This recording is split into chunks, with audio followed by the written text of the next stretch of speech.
സൂറത്തുൽ അംബിയായിലെ 31-ാം വചനത്തിൽ ഭൂമി ഇളകിപ്പോകാതിരിക്കാൻ നാം അതിൽ പർവ്വതങ്ങൾ ഉറപ്പിച്ചു.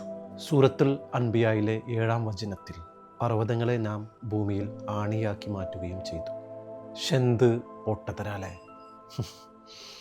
പ്രത്യേകിച്ച് 19th സെഞ്ച്വറി പകുതി വരെ ആളുകൾ ഈയൊരു വചനത്തെ പുച്ഛത്തോടെ പരിഹസിച്ചു കൊണ്ടിരുന്നു. ഇപ്പോഴും വിവരമില്ലാത്ത നിരീശ്വരവാദികൾ പരിഹസിച്ചു കൊണ്ടിരിക്കുന്നു എന്നതാണ് വസ്തുത. ഏകദേശം 1855 വർഷത്തിലാണ് ഐസോസ്റ്റസി എന്ന സിദ്ധാന്തം ജോർജ് ഏറി, ജോൺ പ്രാറ്റ് തുടങ്ങിയ സയൻറ്റിസ്റ്റുകൾ കണ്ടെത്തിയത്. ഈ സിദ്ധാന്തപ്രകാരം പർവ്വതങ്ങൾക്ക് ആഴമേറിയ വേരുകളുണ്ടെന്നും ഇത് ഭൂമിയുടെ ബാലൻസിങ്ങിനും അതേപോലെ തന്നെ ഇത് ഭൂമിയുടെ ഭൗമപാളികളെ കൂട്ടിപ്പിടിക്കുകയും ഭൂമികുലുക്കം പോലുള്ള ഡിസാസ്റ്ററുകളെ ഒരു പരിധിവരെ കുറക്കാൻ സഹായിക്കുമെന്നും കണ്ടെത്തിയത്.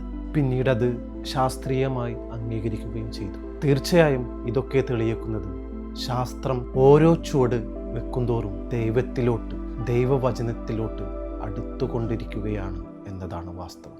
ശാസ്ത്രത്തിൻ്റെ ഓരോ പുരോഗമനങ്ങളും ഓരോ വചനത്തിൻ്റെയും വസ്തുതകളെ ശക്തിപ്പെടുത്തുന്നതും അതിനൊരു ശക്തമായ തെളിവായി മാറുകയും ചെയ്യുന്നു എന്നതാണ് വസ്തുത.